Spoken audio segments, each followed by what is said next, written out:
आवडे देवासी तो एका प्रकार, आवडे देवासी तो एका प्रकार, नामाचा उच्चार रात्रंदिना, नामाचा उच्चार रात्रंदिना, तुळशी माळ गळा गोपी चंदन टिळा, तुळशी माळ गळा गोपी चंदन टिळा, आवडे देवाशी तो ऐका प्रकार, नामाचा उच्चार रात्रंदिवस. भगवंताला काय आवडतं तर नामाचा उच्चार आवडतो, नामस्मरण केलेलं आवडतं. काही जण म्हणतील नामामध्ये एवढं काय. आपण एखाद्याचं जर कोण कौतुक करत असलो तर त्या व्यक्तीला आवडतं की नाही. तुम्ही जर माझं कौतुक करत बसले तर मला आवडणार नाही का, आवडणार नाही का. तसंच देवाचंही आहे, साधं लॉजिक आहे, लय अवघड काही नाही. तुम्ही त्याचं कौतुक केलं, त्याचं नामाचं उच्चारण केलं तर कोणाला आवडणार आहे, भगवंतालाच आवडणार आहे. नामाचा उच्चार कसं करायचे रात्रंदिवस, म्हणजे एकही क्षणाचं विलंब न करता भगवंताचं नित्य नियमाने नामस्मरण करणं अतिशय गरजेचं आहे. कारण नित्य नियमनामी तो प्राणी दुर्लभ, आणि मगच लक्ष्मी वल्लभ तयाजवळी, त्याच्याच पशी येतो भगवंत जो नामस्मरण नित्य नेमाने करतो. म्हणून रात्रंदिवस असं शब्द वापरलेला आहे संतांनी, कारण की एकही क्षणाचा विलंब न करता नामस्मरण झालं पाहिजे. म्हणून आपण सप्ताहामध्ये काय म्हणतो, अखंड हरिनाम सप्ताह. अखंड का, कारण की एकही क्षणाचा विलंब न करता भगवंताचं नामस्मरण झालं पाहिजे, एवढं नामाला महत्व आहे. बरं, नामामध्ये आणखीन काय आहे बघा. नाम हे पवित्रामध्ये पवित्र आहे. पवित्राणाम पवित्रम यो मंगलानाम च मंगलम, देवतम देवतानाम च भूतानाम यो वे पिता. विष्णू सहस्त्रनाम मध्ये सांगितलंय भगवंताचं नाम हे काय पवित्रामध्ये पवित्र आहे. नामस्मरणाने काय होतं तर आपल्या महिला मंडळांना खूप भीती असते काही काही जणांना, की आमच्या घरात कुणाची तर करणी भूत बाधा अशी विचारसरणी भरपूर असते. महिला मंडळांची भीती वाटते काही काहींना. तर त्याच्यासाठी उत्तम उपाय भगवंताचं नामस्मरण. पळे भूत बाधा हे हरिपाठातलं सांगते, जे आपण नेहमी करतो साधना त्याच ग्रंथातलं सांगते. कळी काळ सुद्धा जात, कळी काळ त्याशी न पाहे दृष्टी नित्य सत्यमित. हरिपाठ ज्याशी, जो नित्य नेमाने हरिपाठ करतो त्याला कळी काळ सुद्धा दृष्टीने पाहत नाही. जवळ येण्याचं तर लांबच राहिलं, एवढी यमराजाला आपली भीती वाटते. हा, काही काही म्हणतील नामस्मरण केल्यानंतर अमर होतं का. ही प्रक्रिया समजून घेण्याची गरज आहे बर का. जे आपण सगळे भगवंताचे भक्त आहोत. मग नामस्मरणाने काय होतं, कळी काळ जातं बाबा. कळी काळ जातं म्हणजे आम्ही अमर होतो का. अमर आत्मा आहे पण शरीर अमर नाही. शरीर काय नाशिवंत, देह जाणार सकळ, आपण नेहमी म्हणतो का नाही. देह हा नाशिवंत आहे, ज्याचा आहे त्याला वापस करायचं. पंचदेहाचा, पंचमहाभूतांचा देह आहे, तो पंचमहाभूतांनाच समर्पित करायचंय. मग राहिलं त्याच्या आतमध्ये काय, तो तत्व म्हणजे मी आहे हे जाणून घेण्यासाठी परमार्थ करायचा असतो.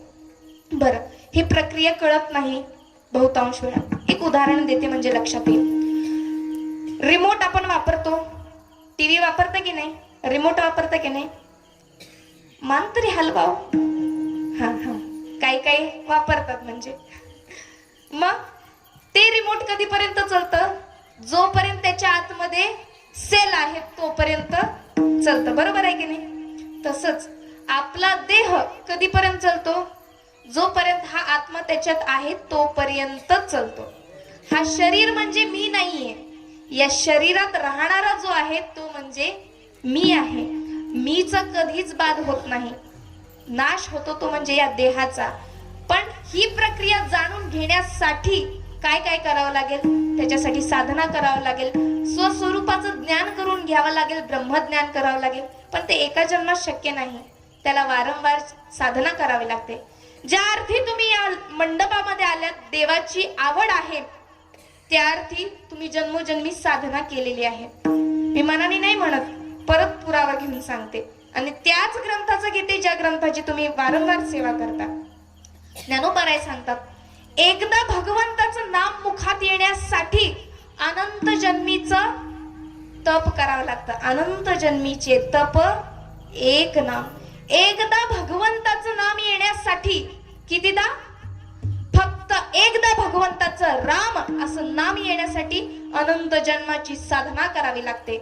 तुम्ही तर कितीदा विठ्ठल विठ्ठल म्हणतात ना, तुम्ही म्हणतात ना. तुमचं प्रामाणिकपणा तुमच्यासोबत. आपण मध्ये मध्ये भजन घेतो, विठ्ठल विठ्ठल. नाही चालू नाही करू. मी एक उदाहरण दिलं. करतो की नाही आपण भजन?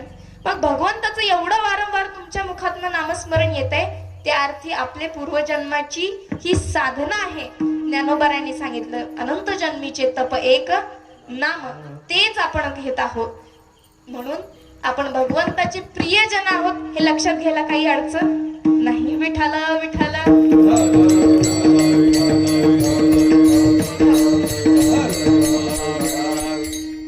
काही जण म्हणतील, ताई नामस्मरण घेणं बरोबर आहे, तुमचं सगळं बरोबर आहे, पण आम्हाला वेळच मिळत नाही ना.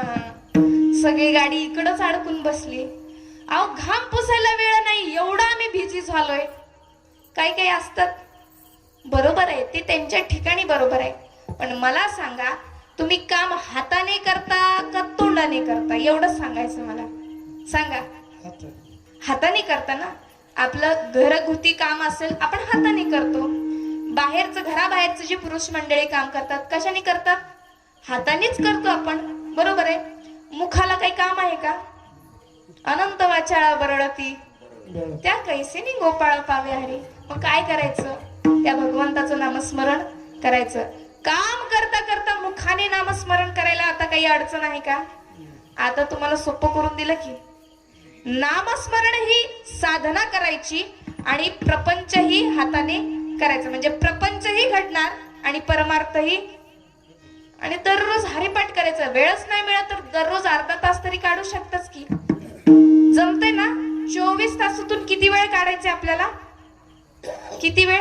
अर्धा तास. मस्त उड्या मारून देवासाठी नाचायला काही अडचण नाही. मीराबाई नाचल्या होत्या. देवासाठी नाचायला काही अडचण नाही. तो आपला सर्वस्व आहे. निर्लज्ज व्हायचं त्या ठिकाणी. आपण वारीला नाचत जातो की नाही? टाळ वाजवतो, नाचत नाचत पावलं खेळत खेळत देवापाशी जातो.